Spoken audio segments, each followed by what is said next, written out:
দিয়ে রাখতে হয়। ক্ষমতার ধর্মই হচ্ছে স্বৈরাচারী করে দেওয়া।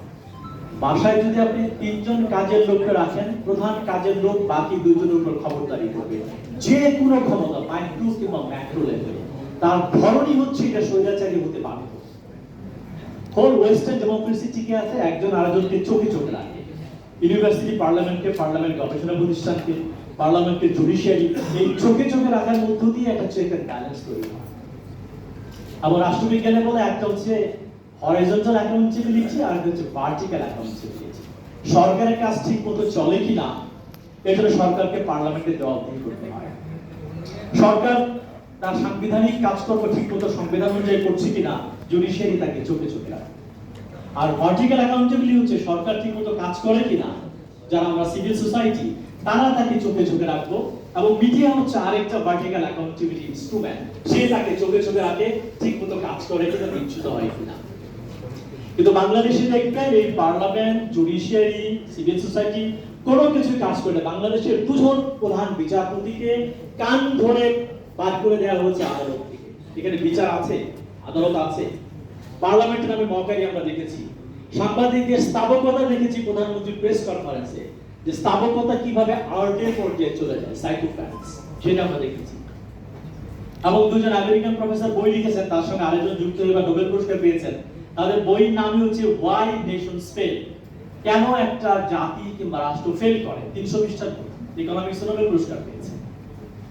300 পৃষ্ঠার বইয়ের লাস্ট চ্যাপ্টার হচ্ছে অ্যানসার দিয়েছে, 3 বার বলেছে সেই রাষ্ট্র ফেল করে, 3 বার বলেছে দা ইনস্টিটিউশনস এন্ড ইনস্টিটিউশন। যে রাষ্ট্রটার প্রতিষ্ঠান নির্মাণ করতে পারে না সেই রাষ্ট্র ব্যর্থ হতে বাধ্য।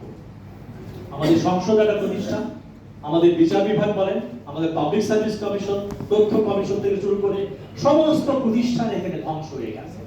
আলিমিয়া স্যার আমার সরাসরি শিক্ষক, তারা যে আয়োজনটা করেছেন এইটাও প্রায় ব্যর্থ হবে বলে আমি কোনো আশা দেখি না। এই কারণে অনেক চেষ্টা করছে, কেন হবে না? একটা হচ্ছে স্ট্রাকচারাল চেঞ্জ, ওনারা যে প্রস্তাব করছেন, আর হচ্ছে কালচারাল চেঞ্জ। এই ক্যাটাগরি গভর্নমেন্ট কি ছিল না সংবিধানে, এটা স্ট্রাকচারাল চেঞ্জ। পরের পলিটিক্যাল পার্টি এসে কি মেনেছে এটা? তার মানে কি পরাজয়কে মেনে নেওয়ার যে সাংস্কৃতিক যোগ্যতা, যে কালচারাল স্ট্যান্ডার্ড, সেটা আমাদের পলিটিক্যাল পার্টিগুলো নেই। আপনি জোর করে স্ট্রাকচারাল চেঞ্জগুলো ঢোকাবেন, পরের পলিটিক্যাল পার্টি এসে প্রথমেই এটাকে বাতিল করবে।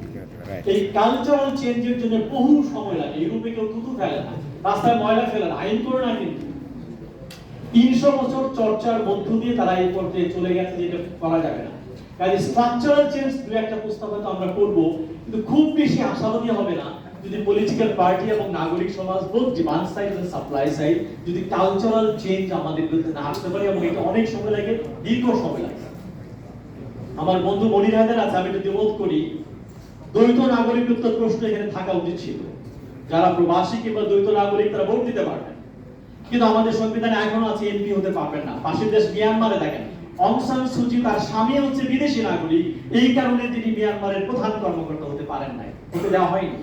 কাজে যিনি দ্বৈত নাগরিক তার লয়্যালটি কিন্তু বিভাজিত, এই জিনিসটা পরিষ্কার করতে হবে। ভোটটাও এক জিনিস, আর হচ্ছে সরকার পরিচালনা কিংবা দায়িত্ব গ্রহণ এক জিনিস। এইটা কিন্তু এই স্কিমা কিংবা স্কেলেটনের মধ্যে থাকলে খুব ভালো হতো, সেটা দেওয়া হয়নি। বলেছে ঢাকা থেকে রাষ্ট্র চালাবে। এখন তো সব আমাদের কমিশনার যারা প্রধান, বেশিরভাগই দেখি দ্বৈত নাগরিকত্ব বলে তাদের সম্পর্কে বলা হচ্ছে তারা কেউ খোলাসাও করেন না। যারা অ্যাডভাইজারের সহকারী আছে বেশিরভাগই দ্বৈত নাগরিক। তার তো বাংলাদেশ চালাচ্ছে না, ঢাকাও চালাচ্ছে না, ওয়াশিংটন চালাচ্ছে। আগে যেরকম ভারত চালাতো, সেই প্রশ্ন কিন্তু অনেকে করছে, এটাকে মোকাবেলা করতে হবে। কাজে এই প্রশ্নটা এই স্কিমার মধ্যে থাকলে হয়তো অনেকে মতামত দিতে পারতেন, দেখলাম এর মধ্যে এটা রাখাই হয়। তো এইটুকু বলে শেষ করি, আমরা সংস্কার চাই, আমরা পরিবর্তন